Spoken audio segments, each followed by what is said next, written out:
Hello, everyone. This is Thomas Pepin NHL Talk. I'm Thomas Pepin, and I just discovered I cut myself. And let's talk about the NHL. Um, so, basically, as normal, going to do a recap of recent news. So, this is going to cover. Give me a sec here. Well, just before the free agency period, so that's June 28th to today's date. News as of like 15 minutes ago. Um, and yeah, since it's the off season, there's not as many different topics to cover. Well, like there's the news, so whatever happens in the news. But then besides that, there's really only waivers, signings, and trades. So, that being said, I have, a couple things to talk about related to that. I don't know if it's going to come up. No, it won't come up right away because we're doing the news first. Okay, so, anyways, so let's start with the news. So, the stream that I did last was just before the awards, if I'm not mistaken. Give me a second. I don't know if this changed over correctly. Yeah, it did. Okay. Yeah, so anyway, so just wanted to briefly go over the award winners. So, I mean, you can kind of see them there. McKinnon for Hart, which makes sense. He's been deserving, I think, for a number of years, but there's just like when there's so many good players, it's difficult to actually give it to somebody other than McDavid or what was it? Kucherov won it last year, was it? No, it was McDavid.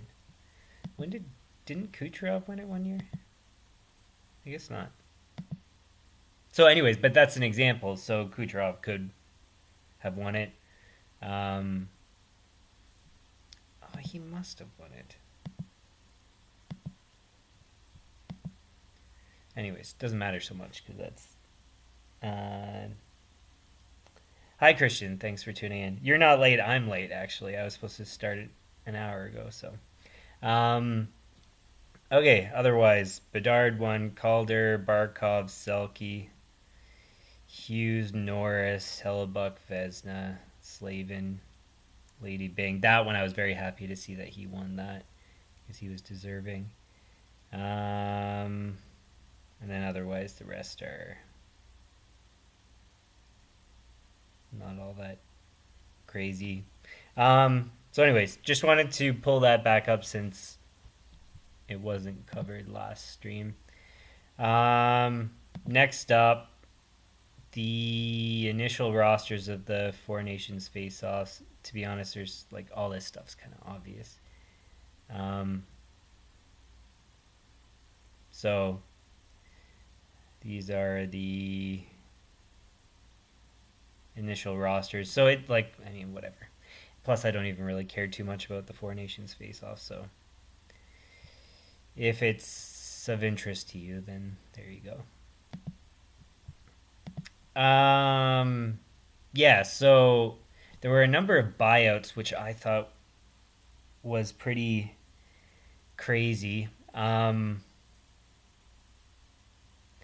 mean, I know about like if you're not getting value, but you're just burning cap space, which to me is just ridiculous. So,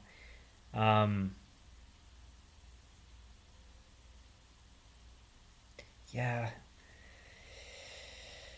like, do you want to have? So it says it here. So 2.3 million of a cap hit for a guy that's not even there. I don't know. And that's the thing is like these GMs make so many bad decisions when it comes to contracts that it's like you're wasting space. That's why all these long-term contracts for guys that are not deserving are just it's bonehead decisions. So, anyways, but that's more generally. So yeah, Flyers bought out Atkinson, which I don't know if I agree with. And it's not even that bad of a cap hit. It's just I don't know how many years he had. The final year of his contract. Why don't they just let him play it out? I don't know. Anyways. And then it's going to last over multiple seasons. So stupid. Anyways. Same thing with Skinner. He has 3 years left. And then so... Like, you're burning cap space. Like 6.4 in 1 year. So ridiculous.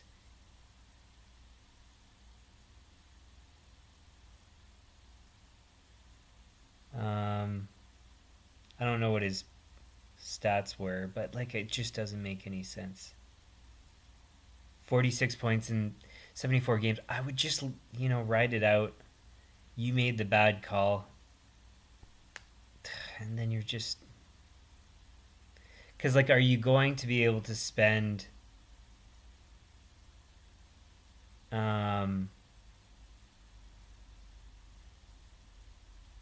cap space for the coming season. So, I don't know. Like, are you going to be able to spend that difference in the dead cap plus the available cap to get better performance? And I would say probably not. I don't know. Just doesn't make sense to me. But yeah. So Skinner, another guy, bought out. Schmidt bought out. How much was he making per season? 5.95. I mean, here's where it's not... Because he doesn't produce many points. It's where I could justify maybe buying out a defenseman. But, like, still, I don't even like it.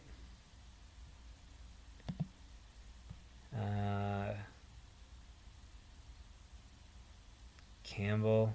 I mean, that's another one where I could maybe justify it, but still, like, why did you ever sign that stupid contract to begin with?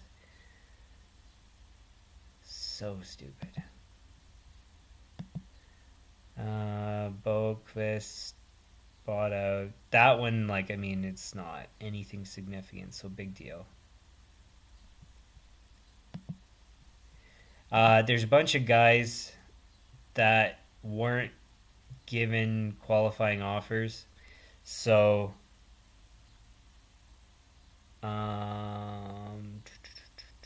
anybody of any great significance? I mean, all the guys that excuse me, that were part of that legal issue related to Team Canada. They all, as far as I know, were not given qualifying offers. So, and those included, I think it was Foot, Dubé, Hart, and I forget who else. But anyways, so a bunch of guys that would be, well, became available to be signed. Oh, there it is here. So, Formenton. Oh, and McLeod. Where's McLeod on the list? Oh, there he is. But anyways, so bunch of guys available that are young and have good potential. So, in my opinion, it would be smart to take a chance on a whole bunch of them. All of them. I mean, sign them for like league minimum, and then worst case it doesn't work out. And then it costs you basically nothing. So, anyways. I thought this was interesting. So, the NHL and the Players Association is considering a 84 game season. I think it said something about It would have to be after so after the bargaining agreement expires in September 2026. So, anyways, so yeah, more games. They're already playing a lot for such a rough sport. And it says it's to have more rivalry games. Cool. Basically more revenue as far as I'm concerned. Yeah, I'm kind of indifferent, more games, whatever. But for the players, I don't know. But that's where negotiating with the Players Association, basically, I would argue, they're probably negotiating the player cost to health versus benefit of greater revenue, which means better salaries and all that kind of stuff. So, odds are they're going to accept it if this seriously becomes considered. But, of course, that remains to be seen. And the fact that it's been done before means it just seems more likely that it's going to happen again. Yeah, so that's about that. So the NHL reinstated Bowman and Quenneville after their ban related to a scandal. I don't like to talk too much about all that kind of stuff. It's made public, and potentially for good reason, but it's more the politics of the game as far as I'm concerned, and I don't want to discuss that kind of stuff. So, anyways, so Quenneville was a good coach. Don't know if Bowman was that great of a GM. I think he was GM, right?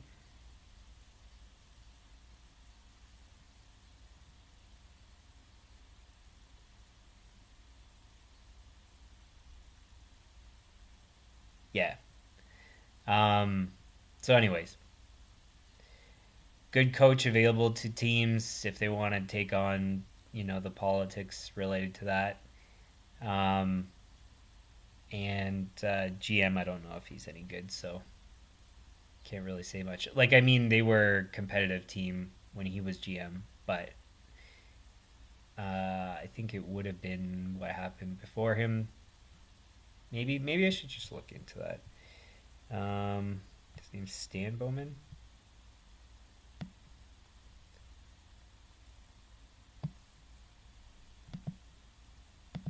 Because I don't want to not give him credit when he's due for credit for performance.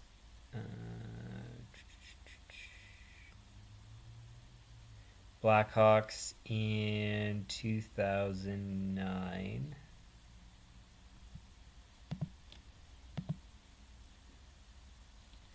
Uh,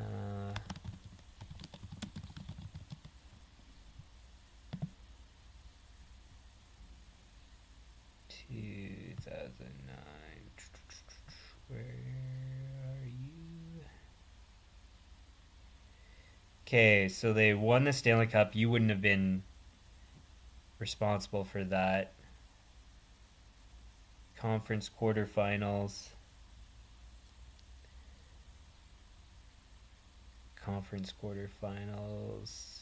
Stanley Cup. Conference finals. So I guess, and when did he stop?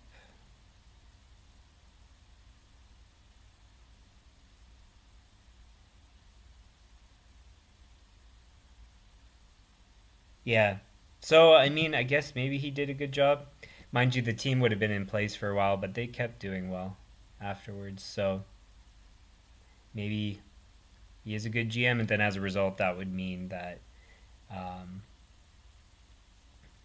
that maybe a team could use him. Again, if you want to deal with all the backlash associated with it, if there would be, I'm assuming there probably would be, at least in the short run. So I guess that's enough of that. Schedule was released. If there's we know that teams play each other a number of times each season. There's not really much to talk about. There's some notable dates here. If you're interested, you can have a look. But yeah, not much more to say. This is pretty cool news, I guess. I mean, to me, well, I'll say that in a second. So, Jessica Campbell is the first woman NHL coach. An assistant. So, I mean, not a head coach, so it's not anything crazy significant. Now, do they have her? She was an assistant for the AHL for a couple of years.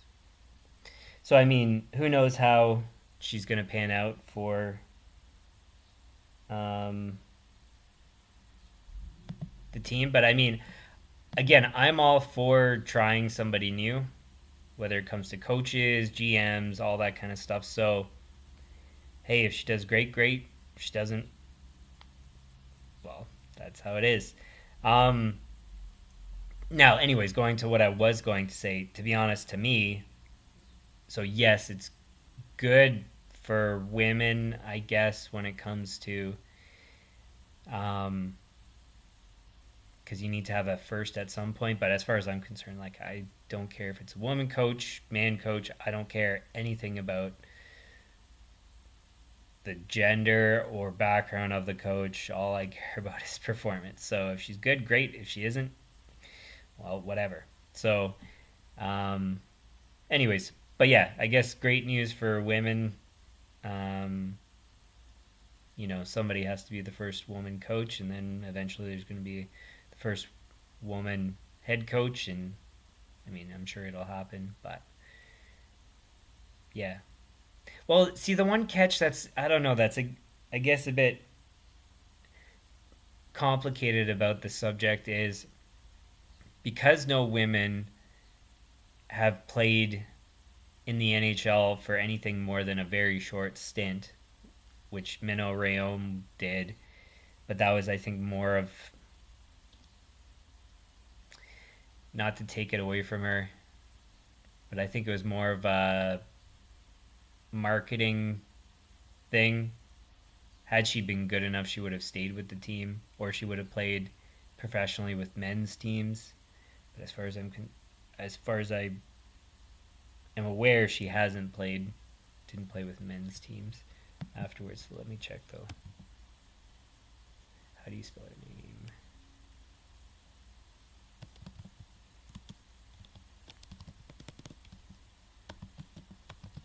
I don't know. Manon Rayon.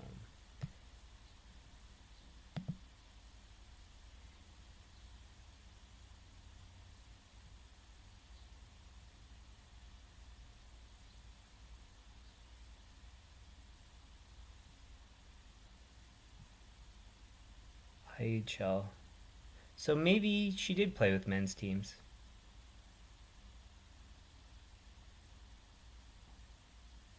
She did play a bit. Well, but I mean, like, look, though, it's like one game here. So maybe the whole NHL tryout was justified from her track record.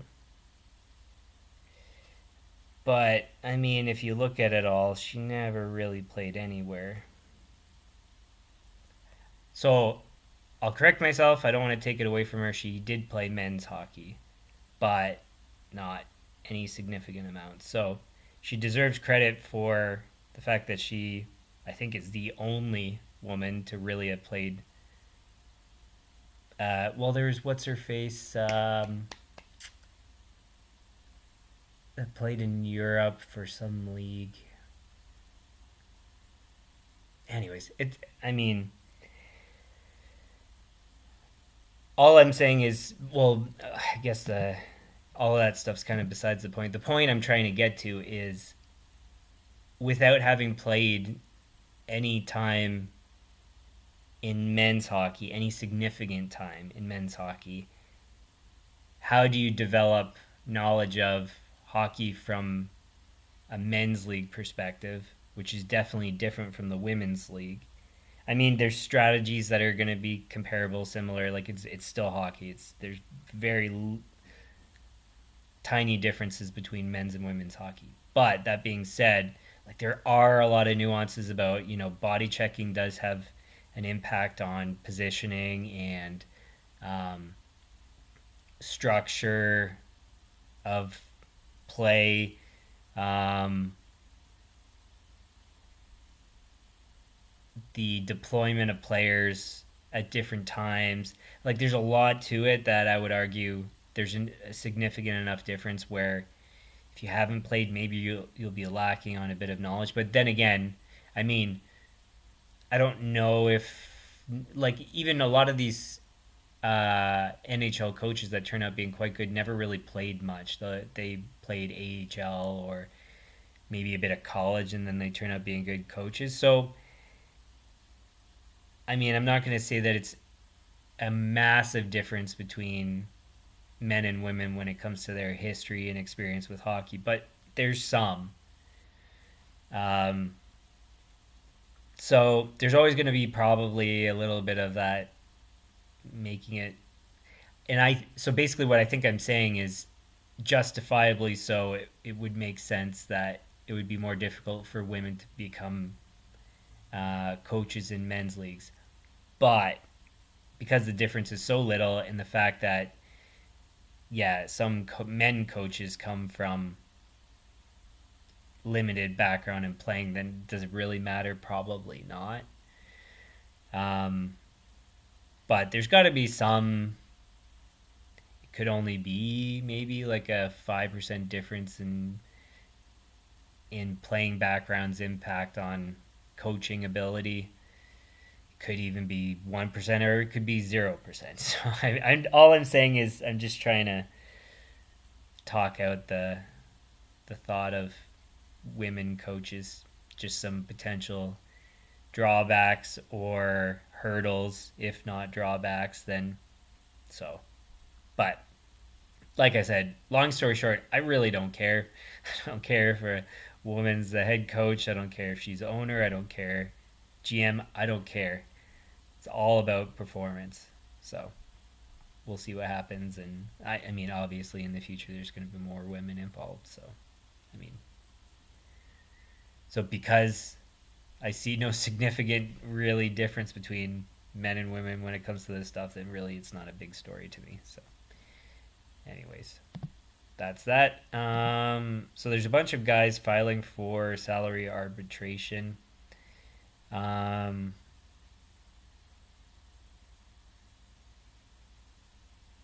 Yikes. Some of these contracts.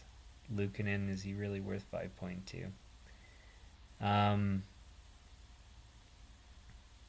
Jeez. So it's from Evolving Hockey is the source, I guess, of all those projected contracts, but I sure hope some of these don't happen. Anyway, so there's a bunch of decent guys. How great of players, I mean, that would be your call. Really, for me, maybe Wallstrom's got a good upside. Lindgren's got good upside.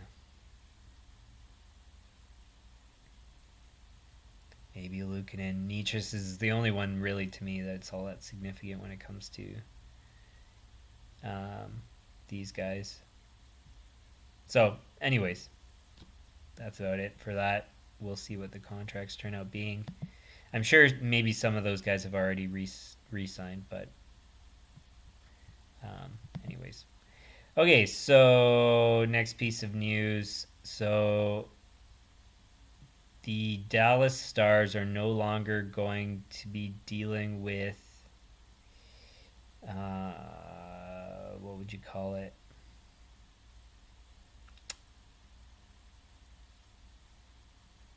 Well, basically, I think it's cable TV. Does it really say?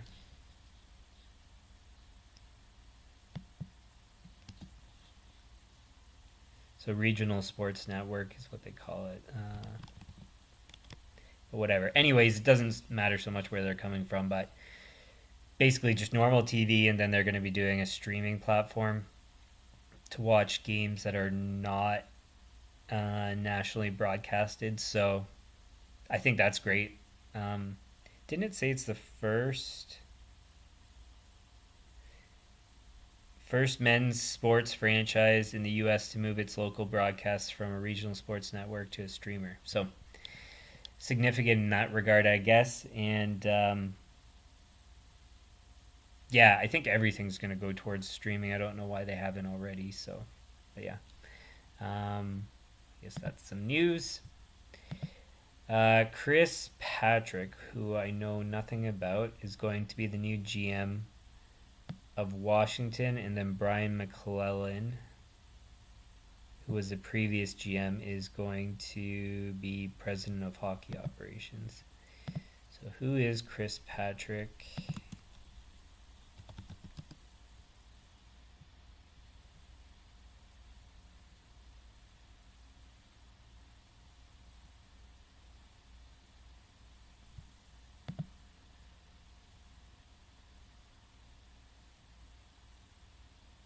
Okay, so he was a scout, and then director of player personnel, assistant GM. So yeah, this is like another great example of where totally on board. Try somebody new.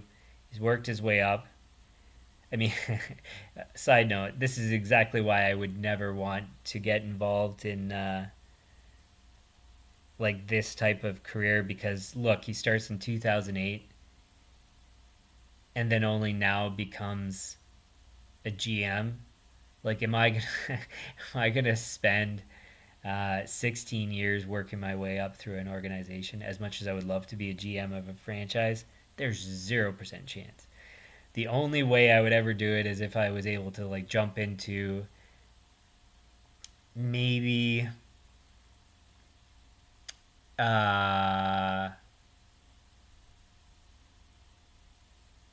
like an assistant, not an assistant GM, but like a GM's assistant kind of. So I don't know what kind of title you'd assign, special advisor, or not that I would, that sounds better than it actually would be, but basically where I would be getting involved in things like relatively quickly, as opposed to having to work my way up like this. There's no chance I would ever want to do that as a career. Yes, I like hockey, but I'm not gonna. I don't know. Maybe I'm too arrogant, I guess, in a sense, to work my way up. But yeah, I just wouldn't do that. I'd rather do whatever I feel like doing, or what I've done already. Anyways, so yeah, so to be GM, given his background, is working his way up, great. Like, I mean, I'm all for it. It's good to try somebody new. And then you always have those experienced people in other roles, like McClellan,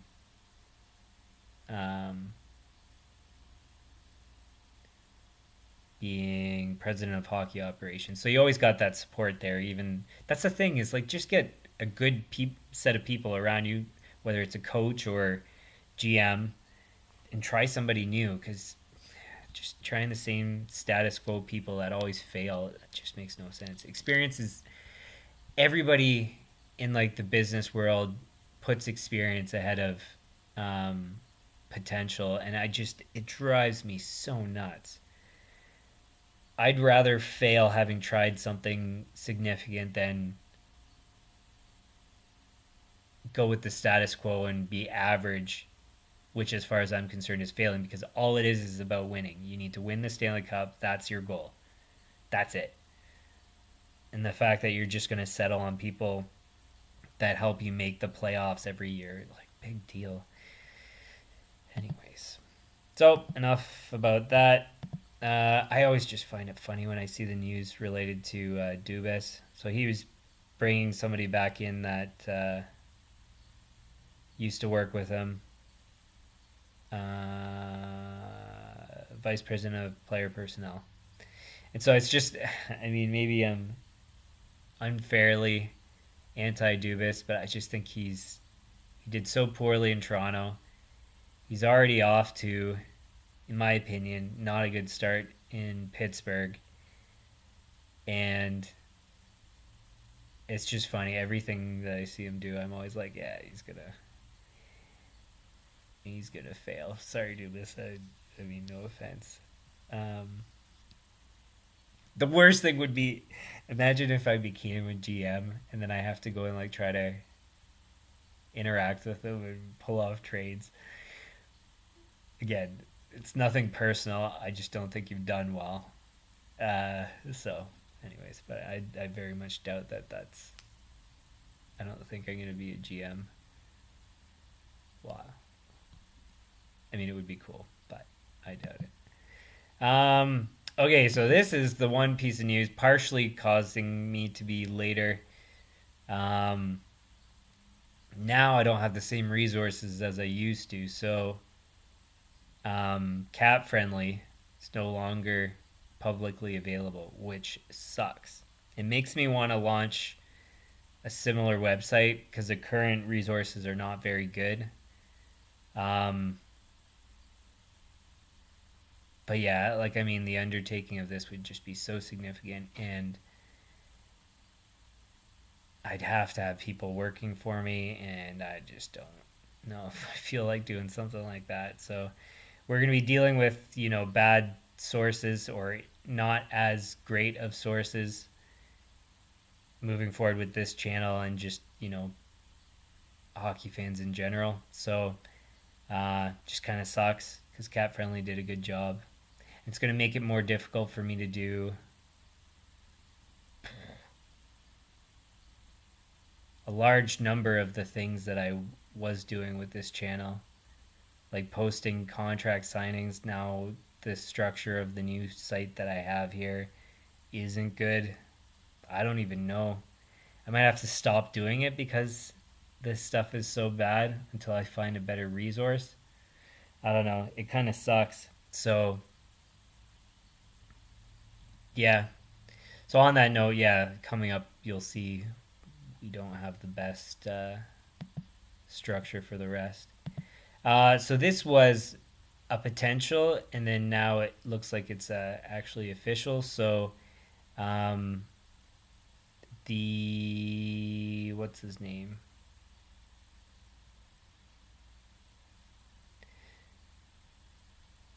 How do you pronounce his name? Alex Meruelo? Meruelo? I don't know. Anyways. So he's relinquishing his rights to the franchise, which sounds like hockey is not going back to Arizona.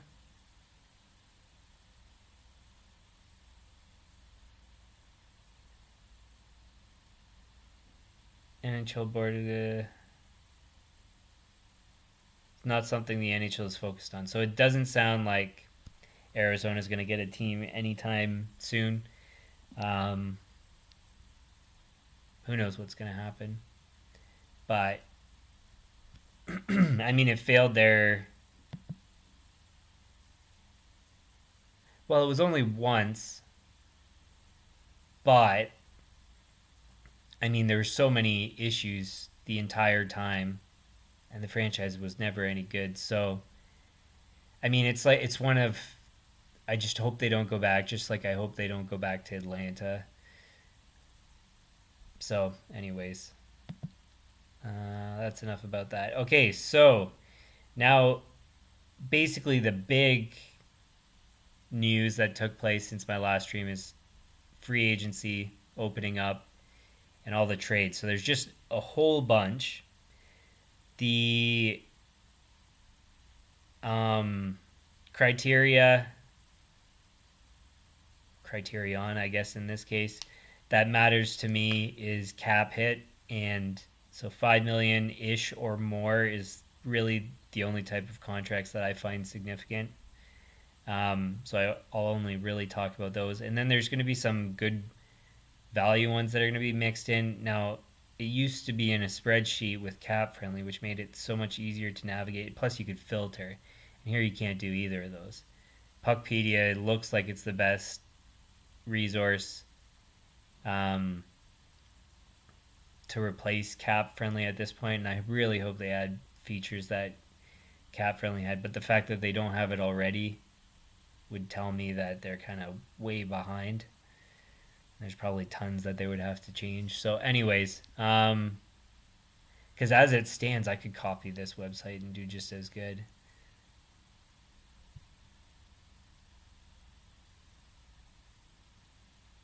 So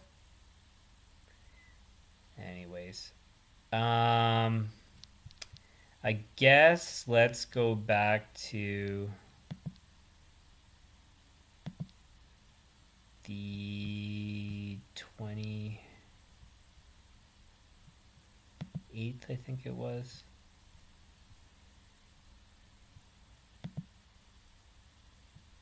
Okay, that's not it. Too far. Okay, that's pretty close. Actually, it's right on. Okay, so I've got 11 pages to skim through, and we'll just, if there's anything that stands out, I'll draw attention to it. Of course, like, you know, you'll see as I skim through if there's anybody that you think is interesting, but for me, I'm looking for guys that previously had massive contracts that are making like league minimum on teams. Sam Steele at 1.2 is a great value contract. It's got good potential. Kane at $4 million, fantastic. 1 year. It's a good contract. Dursey. Now I get to see how good they structure the player profiles. Does it show his stats? It doesn't even show his stats.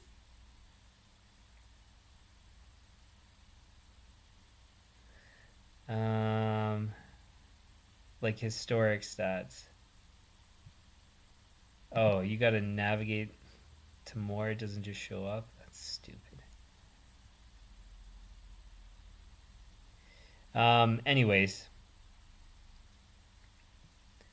how much is he making? $6 million for 30 to 40 points. For me, that's perfectly reasonable. I like the contract, actually,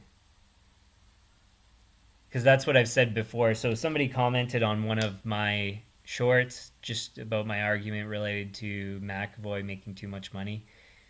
This is a great example of, would you rather McAvoy at whatever he's making? I think it's towards like 10 million versus this at 6 million. For me, it's an absolute no-brainer. I would take Dursey in a heartbeat. Way better value. But what I was going to say is, you shouldn't be spending, in my opinion, more than about 6 million for a defenseman that's producing this average, you know, top defenseman kind of point productivity, which is around, you know, 30 up to 40-ish points. You shouldn't be spending more than that 6 million. And then the only way you start getting above that is if you're getting into like a Makar or a Yossi or anybody else who's producing basically somewhere towards a point per game or 3/4 or something like that points per game. Otherwise, it should be 6 million or less ish. Like now, because of inflation, maybe up to 7 million. 7.5 is reasonable. 8 is where the line is drawn for me. So less than 8, preferably less than 8. Less than 7.5.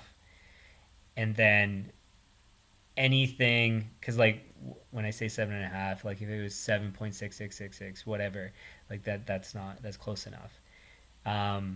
But yeah, ballpark under 8 is where you should be paying all these higher end defensemen. Don't sign these stupid long-term contracts unless they're guaranteed established defensemen. 4 years is fantastic for a guy this young that's performed as he has. Perfect. So, yeah, to me, it's just this is the kind of contract that you need to be signing for defensemen, not those stupid contracts where, I mean, again, we're not factoring in, defensive capabilities, like net productivity. So not just your production, but also how much you defend, things like that. Like all the advanced analytics stuff. I don't have access. I'm not. Well, I mean, there's some that you'd have access to, but basically, it's pretty. I would argue pretty obvious when somebody's getting overpaid, and it's like those lines that I said. So under 8, if you're a top defenseman, top 4, probably top 2, preferably. If you're towards the higher end of that cap hit, otherwise you should be getting down towards you like somewhere around a million, 2 million, 3 million for all the other defensemen, million to 2.5 maybe for your third liners, um, and then second liners, 2.5 to 5, and then 5 to 8 for your top 2 kind of thing. And I'm just giving rough numbers. I did a whole series of management strategy for NHL GMs. I think I called this series "Building the Perfect NHL Roster." But anyways, I explain all this stuff and how to break down cap hits by position and stuff like that. So it's just, anyways. So this is just to at least establish the criteria in this case for defensemen that tell me if it's a good contract or not. Um, so I won't explain this every single time moving forward when I talk about defense, but just wanted to get that out of the way. So great contract there. How did Kane do with Detroit? He was a point per game. Like, that's pretty. And he didn't do bad when he was with the Rangers. So as far as I'm concerned, like, man, that's a. Just think about that cap hit and the value of productivity you're getting back for it. Outstanding. And this is Yzerman once again. Now I know it's under my threshold, but the reason I checked is because I felt like he was probably still worth or still producing a point per game ish, and he was. And as a result, I mean, he theoretically would be worth something like 6 at least million per year. I could argue paying him 8 million for like a year or two, given his age and all that. So, anyways, just fantastic signing there. Next page. I guess we'll go from top to bottom now.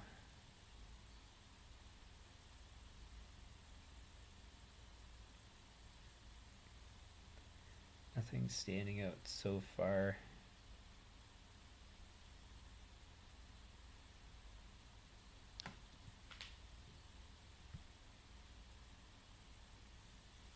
Nothing from that page.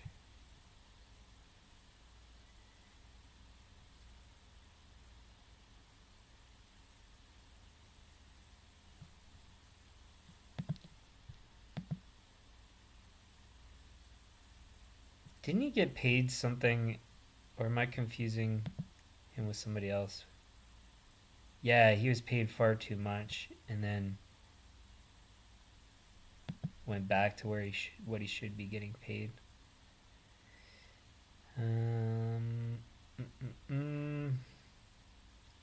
Jack Campbell. See, like that's the thing, buying him out, and then now but he still gets paid. I think a big chunk. Doesn't he get paid all? I don't know exactly how it works with buyouts, but I'm pretty sure they get paid the entire contract. But then Yzerman, brilliant, capitalizes and gets him for league minimum, basic, if not actually league minimum. No risk at all. What a brilliant signing.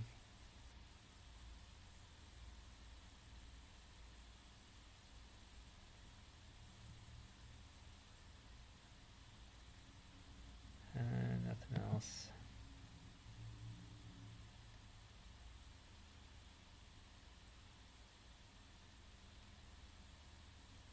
Casey DeSmith at $1 million is pretty good. 3 years. I like that. He's worth it as a backup to Ottinger, so I like that one a lot.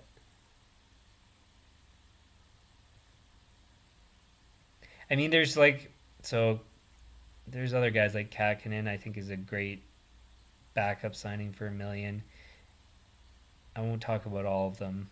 Matt Murray for only like towards the league minimum for 1 year, fantastic. But the fact that he was under some stupid contract before, just crazy.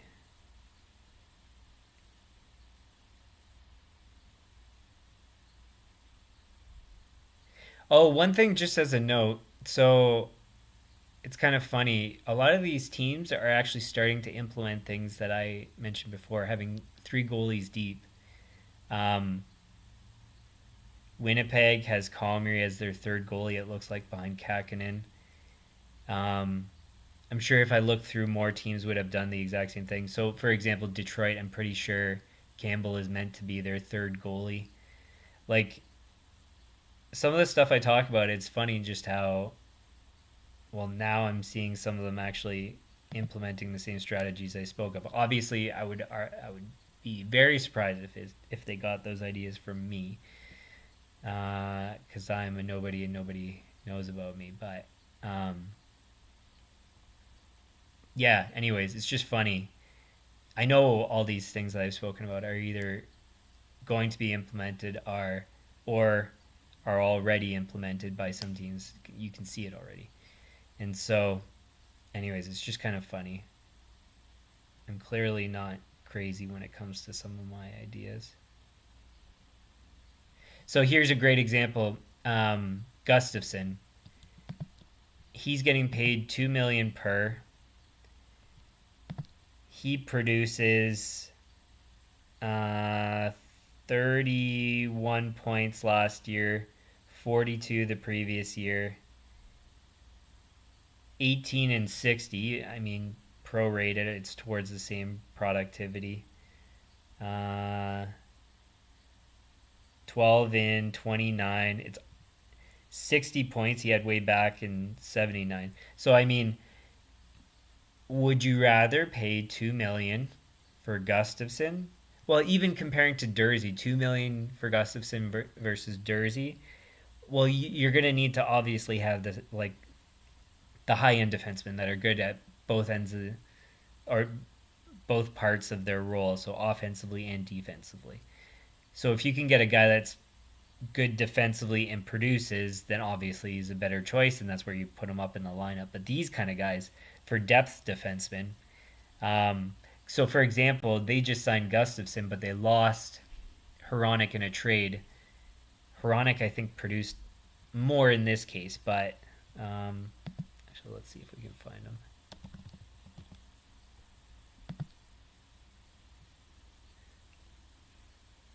$48. What was he? 31. So, I mean, pretty darn close. In previous seasons, they've all been relatively close to each other. And then now, Hronek just got signed for 7.25. And so, he was previously getting underpaid or paid well, given his productivity. And then, now he's getting paid what he probably would have gotten in the free market, open market, whatever. Anyways, he's getting paid what the market says he should be getting paid, and then you can still find those guys though at like $2 million, like I just showed you with Gustafson. So, anyways, it's just kind of crazy, the variance in contracts, in particular with defensemen, where you can, like, the value is just dramatically different. And if you just make smart contracts, you can really round out a good roster. So, anyways, I just wanted to draw attention to that. Samsonov at 1.8 is pretty good.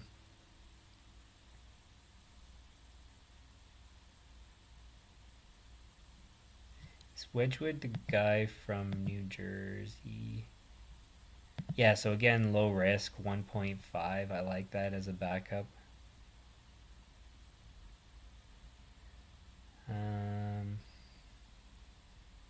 I mean, obviously, so like I said, there's a lot of decent contracts kind of built or mixed in here. I can't go over all of them, but Jacob Middleton, defenseman, 25 points. What does it... excuse me. So he's going to be making 4.35. So yeah, look, like he's produced basically nothing. 14 points, 15 points, and you're paying him 4 point whatever. You either have to be perfect defensively or that's a bad contract. Brendan Dillon, same thing, 4 million. I don't think I could justify paying that. Whereas you pay Arvidsson, a forward, producing 59 points and 77, 15 and 18, 49 and 66. I would much rather spend that money on him. Anyways. I think Martinez is one of those cases where 4 million's fair, or it used to be, because I know he used to produce 18, 16. So as of late, not as good. So maybe in this case, actually. And how old is he? 36. So yeah, it is a bad contract in this case. So again, you would need to pay him down. I mean, it's only 1 year, so that's actually not as bad because the term's not crazy. And because they have so much cap space in Chicago, because they're rebuilding. But he should be somewhere around like a 3 million, maybe. So 2 million. Sometimes you have to overpay just because of past performance, where they say, hey, look, I've done this before, and then because they could theoretically produce about the same. Prawn at 4 million, like he often is one of the best value contracts out there. Mind you, he's getting old now, so I don't know if necessarily, but yeah, like 55 points consistently, 20 goals consistently at 4 million, like killer value.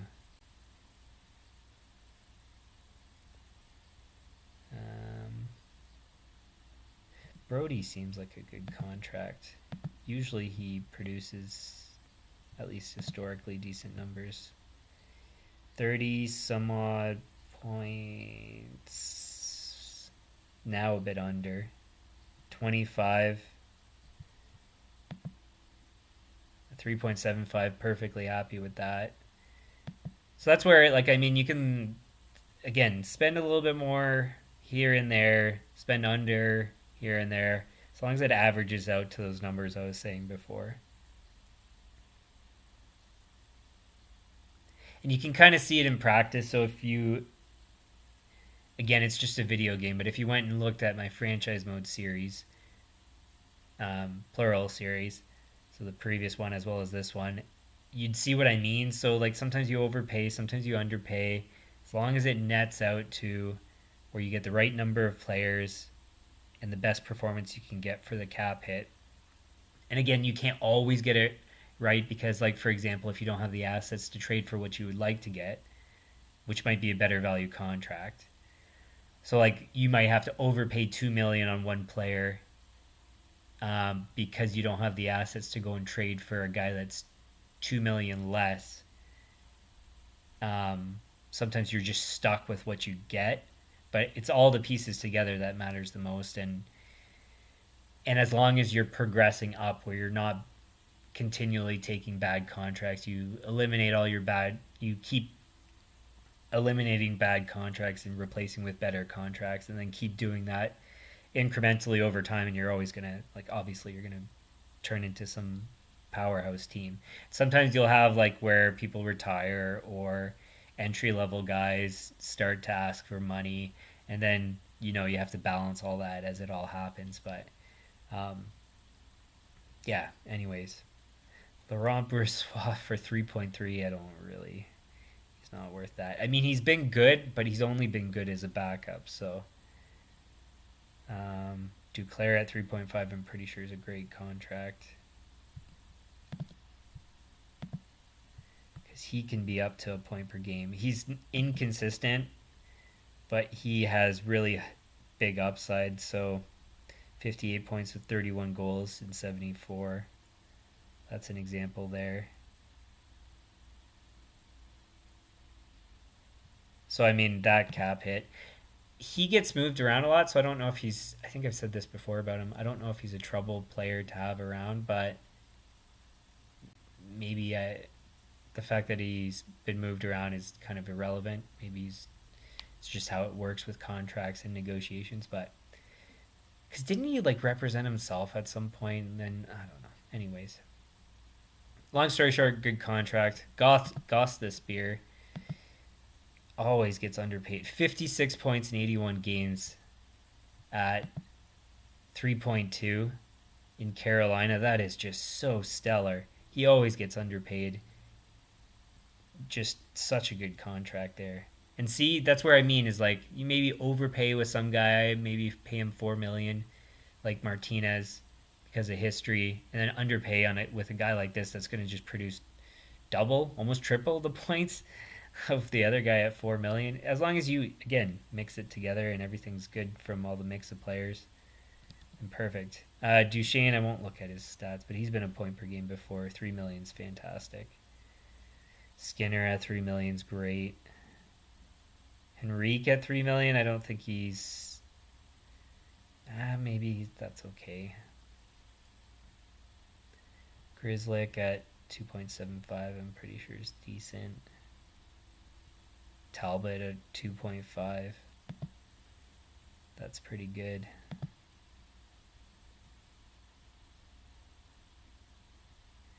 Gensel at 9. He's one of the rare cases where I actually can justify paying towards the high end of contracts because, while, I mean, past couple seasons not as good as previously, but 40 goals a season previously, and he produces in the playoffs. Of all people you're going to pay that kind of amount, he's one of those guys that are deserving. Less would be better. Same with Reinhart.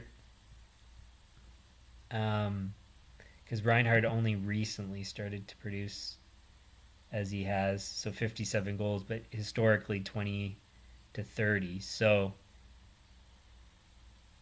I think he's decent two-way. Of all people, if you're going to do it with, like, he would be in the range of doing it, but 8 years, I don't know if I like it at that cap hit. I mean, Gensel's got higher upside, I think, for goal scoring, so I would 7 years at $9 million. I'm okay with that. Reinhardt, I would have wanted, like, if you're going to do long term, 7 and a bit, so maybe $7.5 million less. Or if you're going to pay him this much, then maybe 3 years. So I don't like the contract that much. See, Stamkos is a great, so that's a great contract in my opinion. Puts him to 38, which is a bit old, but he's consistently produced his goals. So 30 to 40 goal scorer, more consistent than Gensel. It's just the problem is his age. You can't know when he's going to taper off his performance, especially if he wants term like 4 years. So in my opinion, I think it's the right mix for Stamkos. Not long, and not too expensive. He's totally worth that. That's a great contract. Lindholm. See, like, this is what I mean, overpaying for... Oh, wait, no, I was confusing with a defenseman. Never mind. So, I actually do think this is a good contract. Give me a sec. So he was 44 in 75. Historically, he's got... but he's not that consistent. He's only had that one good year of 42 and 40. 7.75 for 7 years. Brings him to 36. So because of his upside, I'm kind of okay with this. It's not an overpay. $7 million is maybe more ideal, but I'm okay with the contract. I think it's pretty good. So yeah. See, it's like it's the contrast with the Stamkos one is he's got more upside. He's younger. Locking him up that long at that cap hit is perfectly reasonable. That's why you don't do those kind of things like they did with Skinner. I forget how much he was getting paid per year, but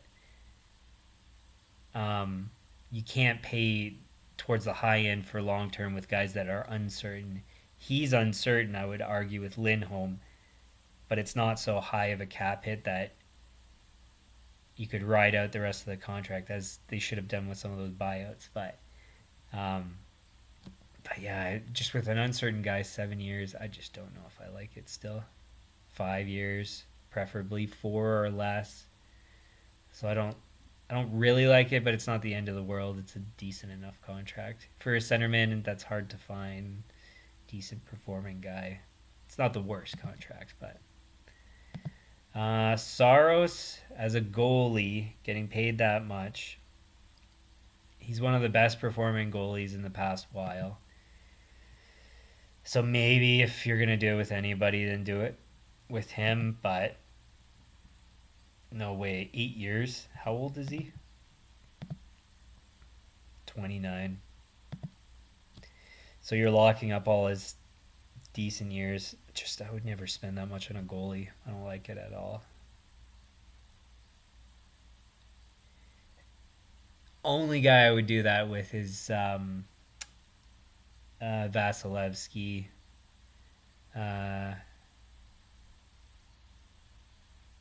Georgiev in New York.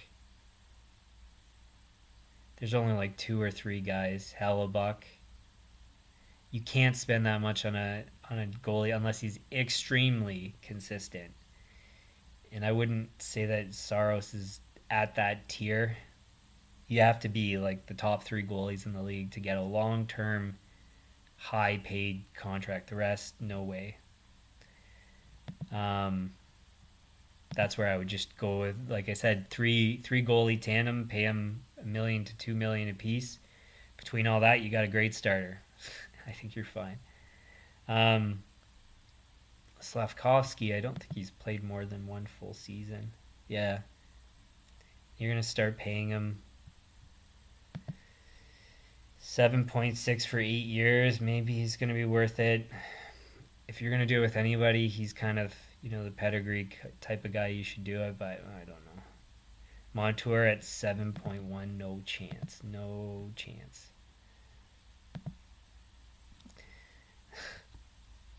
I mean, he had 73 points in 80 games the previous season. Fantastic. But, other recent seasons, all good, but, he's not a $7 million defenseman. He's like a 6.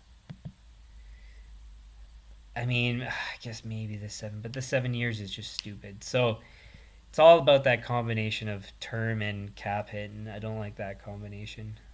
Brady Skjee, pretty sure is the same story, but probably even worse. Yeah, he hasn't even hit the higher end stuff like Montour. He's already old enough as it is where, that's no good. So, in my opinion, a lot of these contracts are going to come back to bite Nashville. They might be competitive, but towards the older years of these players, look, Slavin for 6.46.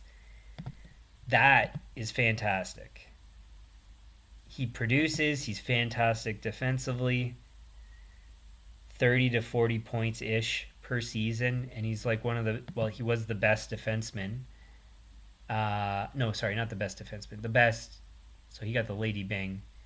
But like, anyways, he's one of the best defensemen, and 6.4. Whereas all these rest of these guys, you're spending 7 million, whatever stupid contracts. That's a fantastic contract. The rest are garbage in comparison. It's still within range and still, market value, but Toffoli at 6. He's been very inconsistent. I just realized I gotta go. I'm already over time by 12 minutes.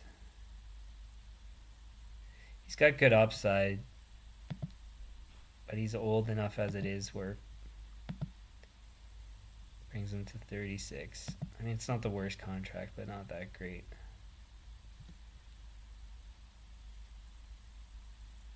Sharangovich, 5.75.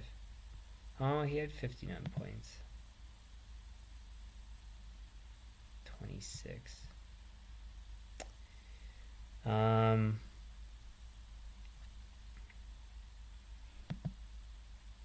Not bad, not good. Matt Roy, I don't think he's deserving of 5.75.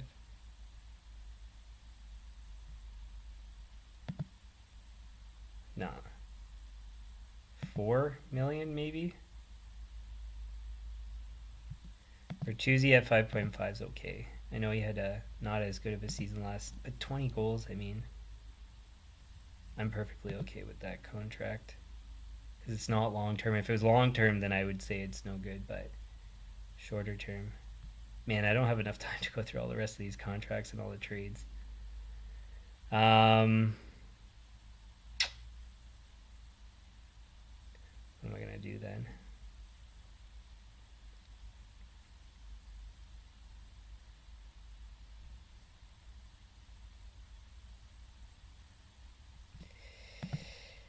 I guess I'm going to have to try.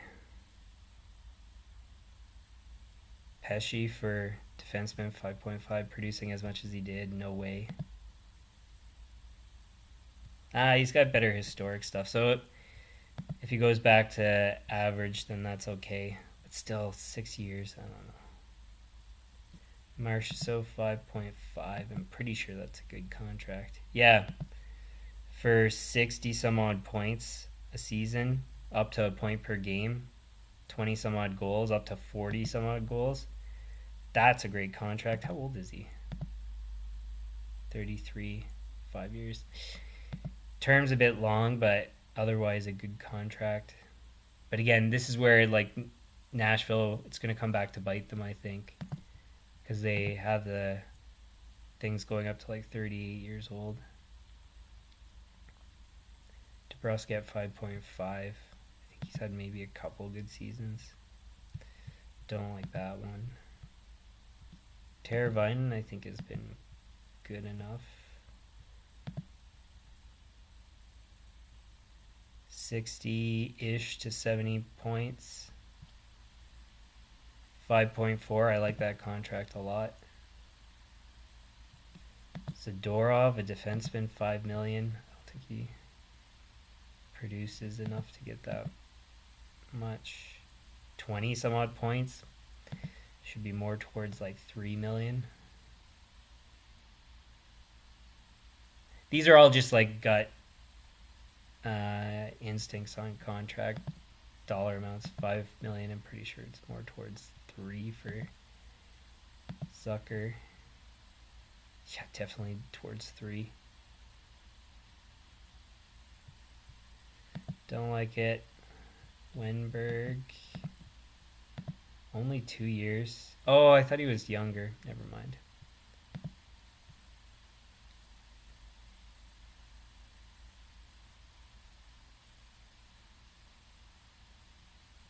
How much is he getting paid? 5 million For 30 some odd points, stupid contract. I know they have cap space, but still. See, Atkinson towards the league minimum for what he can produce could be 50, 60 points. Brilliant signing for Tampa to round out their roster. Love that.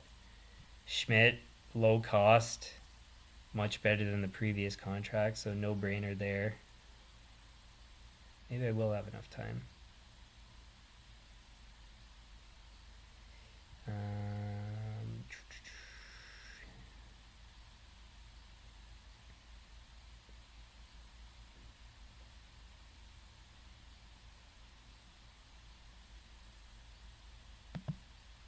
Yeah, because I think all the big bulky contracts are all signed by now.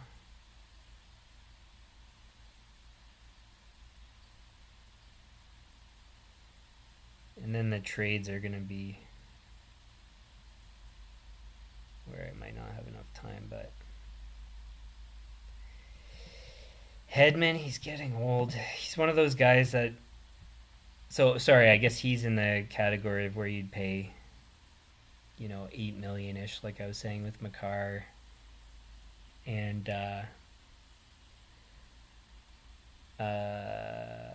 Makar, Yossi, and all that kind of stuff. Because he can be towards a point per game. He's not always consistently there. Still, relatively close. But he's old now. 8 years brings him to 40. Oh, wait. No, because it's 4 years, right? Yeah. 4 years brings him to 37 at 8 million for him. I think he'll be able to keep up the performance where that's going to be okay. Maybe 1 year too long. Or if you're going to do that long, maybe towards like 7.5 or maybe a bit less. But it's like if you're ever going to pay it for a defenseman, that's a good example of where it's okay. Buchnevich for 8 million, I don't know if he produces that high. Yeah, actually, yeah. So I stand corrected.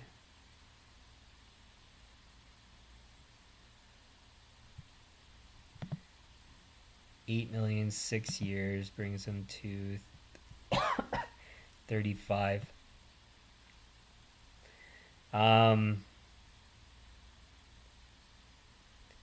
Bit on the high end. It's close. 7.5 maybe. Preferably, but 8 million's fine. I'm okay with that. 6 years. If it was a little bit long, if it was longer and 8 million, then it's a bad contract, but term's okay.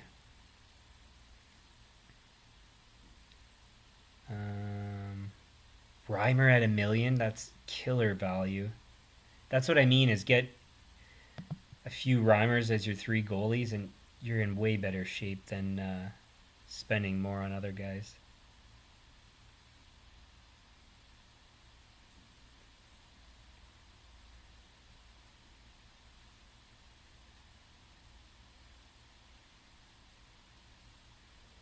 Anything else? Lundell at 5. I don't think he's produced enough offensively to deserve that.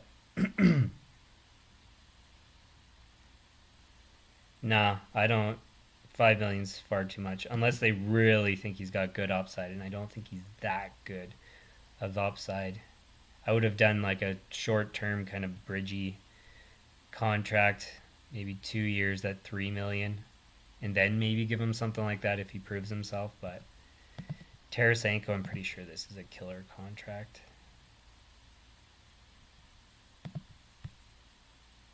He's getting a bit old. 23 goals still in 76 games. 4.75, 2 years. That's a great contract in my opinion. Yzerman once again getting these guys at killer cap hits. Nothing else there. Got 10 minutes left that I can use. I don't think there's any other. Suter at near league minimum or league minimum. That's a fantastic contract.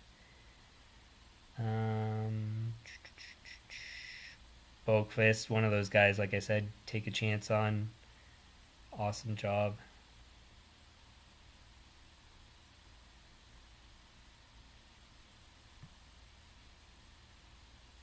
That's it.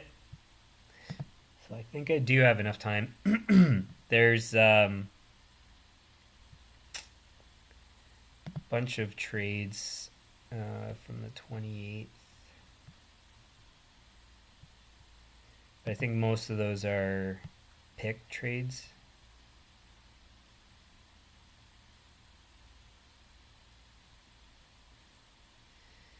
Texier for picks, nothing significant there.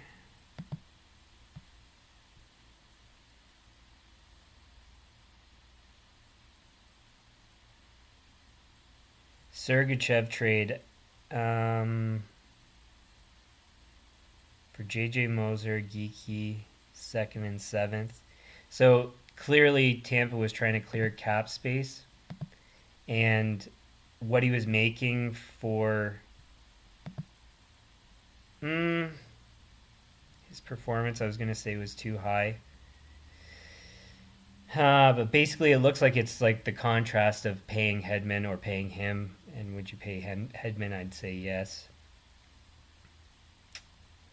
So I think they're kind of getting out of a contract. So he's not in that category where that cap hit's reasonable. He should have been like he's one of those guys that you'd pay like a 6.5 kind of thing. It'd be okay. So overpaid, so it's good to get out of the contract, pick up some other assets. I'm okay with that. Janot, they got out of that contract, which I don't think was that great. Hayes for 2nd pick. Oh, and a 2nd pick for future considerations. I'm okay with that. Dubas makes an okay move. Capitals get Logan Thompson for 3rd and a 3rd. That's fantastic because Thompson, I think, has really good upside.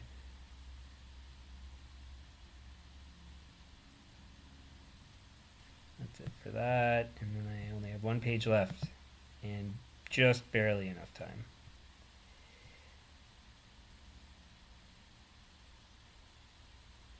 Nothing significant there.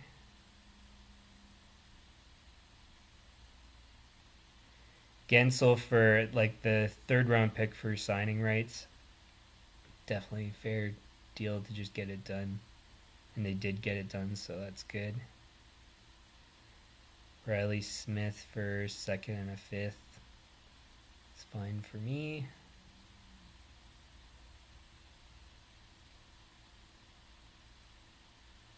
Most of these guys aren't anything too significant. So I don't think Fabry was working out in Detroit, so they got rid of him. I think it's more just to clear out cap space. So that basically Yzerman did what I would argue to always try to do, is to get rid of the contracts where you're not getting the performance you need per cap hit and replace them with good contracts. Whatever you get back in return, if you're getting guys from free agency, is fine. So here, getting a 4th, and I think it was just a depth guy, is fine. This Oilers trade for Savoy, I think, is super good. They got rid of McLeod and Tulio, and neither of those guys are all that high on upside, but Savoy has got so much upside. I think it's such a fantastic trade for Edmonton in terms of potential in the long run. So really like that trade. And that finally covers it. And just barely in time. I still have a lot of stuff to do in 5 minutes, but anyways, so that's where we'll leave it. Sorry if I rushed through some of the stuff, but I think I covered things well enough. You know my justification for cap hits, so you could, if you want to look at it more. I think most of my instincts would have been pretty accurate. So, anyways, but sorry to rush. I guess I got delayed in starting the stream. So, but anyways, so that's it. That's where we'll leave it. If you like the stream, hit the like button, share with your friends, subscribe, turn on notifications. The channel homepage has upcoming streams on regular NHL content. That's going to recap, I think, 4 weeks of the off season. I think I'm going to do for the rest of the off season. But anyways, it's on the channel homepage. You can have a look at the timing there. For franchise mode, that schedule's in the About section of the channel. It runs Monday, 10:30 a.m. Eastern for about 8 hours. Unless I can't make it, and then I'll spread it out throughout the week. Be a pros whenever I have time or feel like it. Any comments, leave them in the comments. Suggestions likewise. And we will see you guys next time for this. As I said, channel homepage has those dates. And then franchise mode would be coming up Monday. So that's it. Thanks for tuning in if you did.